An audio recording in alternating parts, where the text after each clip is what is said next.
দাহিরা জাহাজ এ পদার্পণ করে। জাহাজের সকলকে সে তার প্রতি আকর্ষণ করে। সকলে তার রূপে মুগ্ধ। ঠিক সেই সময়ে দাহিরা ফিরে আসে তার আসল রূপে, রেহাই পায় না কেউ।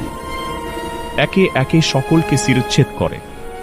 মৃত নদীকে রক্তে ভরা মৃত্যুর নদীতে রূপান্তর করে। জ্বালিয়ে দেয় সেই জাহাজ।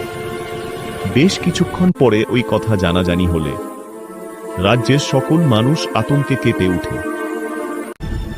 অন্যদিকে নূর ছিল সাদামাটা, ধর্মবিরুতা ছিল তার রক্তে।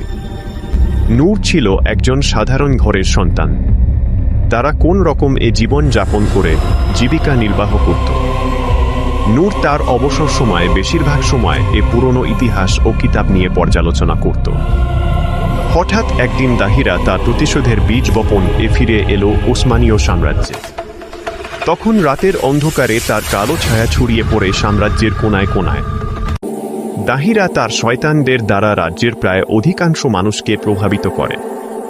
শয়তানের বশবর্তী হয় সাধারণ জনগণ। ছড়িয়ে পড়ে কালো ছায়া।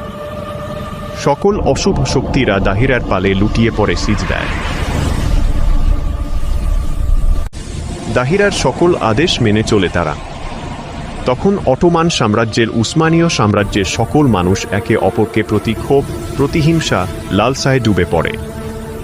সারা সাম্রাজ্যের মানুষের মধ্যে ঝগড়া, বিবাদ ও অশান্তি চলতেই থাকে। শুরু হয় জাহেলির যুগ।